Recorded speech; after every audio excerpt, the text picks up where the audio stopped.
बिस्मिल्लाहिर्रहमानिर्रहीम। अच्छा, हम इस वक्त boys government boys school Kotli में मौजूद हैं। यहाँ पर अभी थोड़ी देर पहले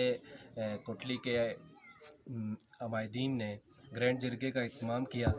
जिसमें शादी ब्याह में फ़ुज़ूल रस्मात, फ़ौतगी के अंदर फ़ुज़ूल रस्मात के हवाले से डिस्कशन की गई और कुछ अहम फ़ैसले किए गए, जो अभी थोड़ी देर बाद आप लोगों तक हम इंशाअल्लाह पहुँचाएँगे। इस वक्त मेरे साथ रीड फाउंडेशन स्कूल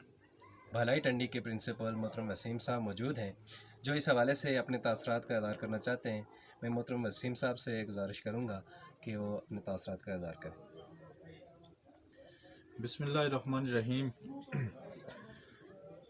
गांव कोटली का एक बड़ा इज्तिमा आज मुनाकिद हुआ और एक बड़े काज को लेकर, एक बड़े मकसद को लेकर मुनाकिद हुआ। बिलाशुबा अल्लाह का भी हुक्म है कि नेकी और भलाई के कामों में एक दूसरे से तावन करो, और इसी जज्बे और इसी लगन को लेकर एक बड़ा इज्तिमा मुनाकिद हुआ। मेरे ख्याल में इसका मुनाकिद होना अपनी जगह एक सबूत है कि हम इस वक्त जो मौजूदा हालात हैं, इसमें हम बहुत सारे क्राइसिस का शिकार हैं, और उन क्राइसिस से निमटने के लिए हमें सबसे ज़्यादा इज्तिमाइयत की ज़रूरत है, इज्तिमाई सोच की ज़रूरत है, और बेहतर रास्ते इख्तियार करने की ज़रूरत है। सबसे ज़रूरी चीज़, कोई भी जब हम किसी रास्ते पे चलते हैं और किसी मकसद की तरफ चलते हैं, तो हमारा अमूमी रवैया होता है। हमारा रवैया इस बात का फ़ैसला करता है कि हम अपने मकसद को किस हद तक हासिल कर सकते हैं। हम अगर अपना कोई भी भलाई का काम है, उसमें अपने रवैये में एक छोटी सी पॉजिटिविटी लेकर आ जाएं, तो हमारा मकसद न सिर्फ उसका हुसूल आसान हो जाता है, बल्कि हमें उसके नतीजे में न अल्लाह की तरफ से तायद भी मिलती है, और अल्लाह उस काम को हमारे लिए आसान कर देते हैं। मिसाल के तौर पे, हम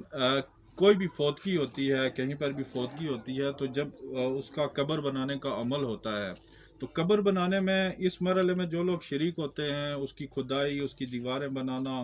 चुनाई वगैरह करना, पत्थर लाना और ये वो, तो कोई भी इस चीज़ को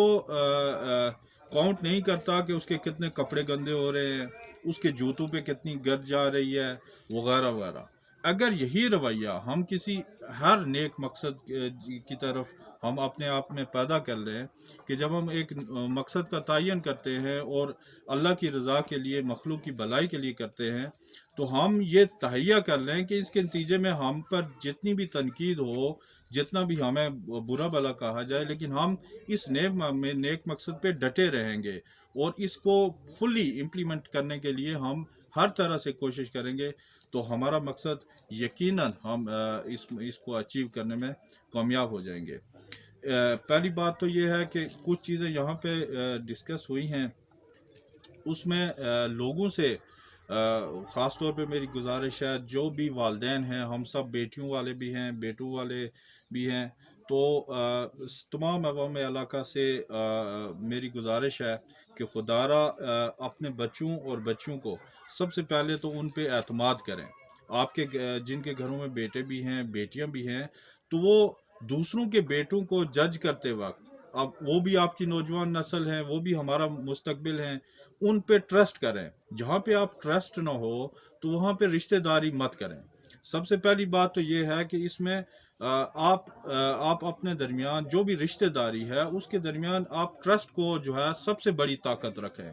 आप कोई जेवर, कोई बड़े से बड़ी अमाउंट जो है, वो उस रिश्ते को इतना कायम दायम नहीं रख सकती जितना दो फ्रीकैन के दरमियान, लड़का और लड़की के दरमियान, और उनके जो भी लवाकिन है, जो उनके वालिदैन हैं, उनके दरमियान जो ट्रस्ट होता है, भरोसा होता है एक दूसरे पर, वो सबसे बड़ी ताकत होती है। उस ट्रस्ट को फ़रोग दें। बच्चों को भी, बच्चों की तरबियत के हवाले से अपने लड़कों को दूसरों के लिए काबिल एतमाद बनाएं, और अपनी बेटियों को दूसरों के घरों के लिए एक खुशहाली की अलामत, एक खुशी की अलामत, उनकी तरबियत इस अंदाज में करें कि कल को जब आप कहीं से बेटी लेने जाएं, تو آپ کے بیٹے پہ ٹرسٹ کر کے آپ کے بیٹے کی اچھائی کو دیکھتے ہوئے اس کے کردار کو دیکھتے ہوئے آپ کو بیٹی کا رشتہ مل جائے، نہ کہ آپ کی دولت یا آپ کی غربت کو اس میں مد نظر رکھا جائے۔ آپ کے بیٹے کا کردار اس بات کی ضمانت ہونی چاہیے کہ اس کو ایک اچھا رشتہ مل سکے، اور آپ کی بیٹی کا کردار، اس کا اٹھنا بیٹھنا، اس کی تعلیم، اس کا کردار وہ ایسا ہونا چاہیے کہ کوئی بڑے سے بڑا خاندان، آپ سے بڑی حیثیت کا خاندان، کوئی بھی خاندان اس بیٹی کو اپنے گھر لانا باعث فخر سمجھے۔ میرے خیال میں ہمارے درمیان ایک تو اسلامک ویلیوز ہمیں لائے عمل یا طریقہ کار اللہ پاک نے جو ہمارا مینوفیکچرر ہے، ہمارا خالق ہے، اس نے بہترین دے دیا ہے۔ اس سے ہٹ کے ہم جتنے بھی اپنے طور پہ کریں گے تو وہ اس میں ظاہر ہے کہ ہمارا نقصان ہے، اور شریعت کے قریب تر ہم کوشش کر رہے ہیں، اور اصلاحی کمیٹی کے ذریعے انشاءاللہ شریعت کے قریب تر کرنے کی کوشش کر رہے ہیں۔ نکاح اور فوتگی وغیرہ کے جتنے بھی مراحل ہیں ان کو شریعت اور اسلامی ضابطوں کے قریب تر کرنے کی کوشش کر رہے ہیں، اور اس میں یقیناً ہمارے لیے اللہ پاک کی نصرت اور اس کی مدد ہمارے شامل حال ہوگی۔ باقی جتنے بھی معاملات ہیں، اس کو جب تک ہم اللہ کے راستے کی طرف نہیں جائیں گے تو ہمارے لیے ظاہر ہے کہ اس میں اپنے انٹلیکچل سے، اپنے دماغ سے ہم جو بھی کر لیں، لیکن بالآخر ہماری بقا دنیاوی اور اخروی، اس کی کامیابی صرف اور صرف اسی میں ہے کہ ہم اللہ کے بتائے ہوئے راستے پہ چلیں۔ اللہ پاک ہمیں ہماری اس کوشش کو، ہمارے اس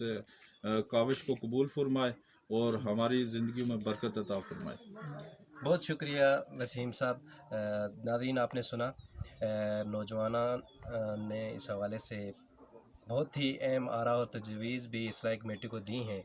اور ہم امید کرتے ہیں کہ ہمارا یہ گرینڈ جرگہ ہمارے گاؤں کوٹلی کے لیے مؤثر ثابت ہوگا، اور اس سے انشاءاللہ اس علاقے میں جو فضول رسومات ہیں، جو غیر ضروری اخراجات ہیں، برادری کا اتحاد و اتفاق ہوگا اس چیز سے۔ جزاک اللہ۔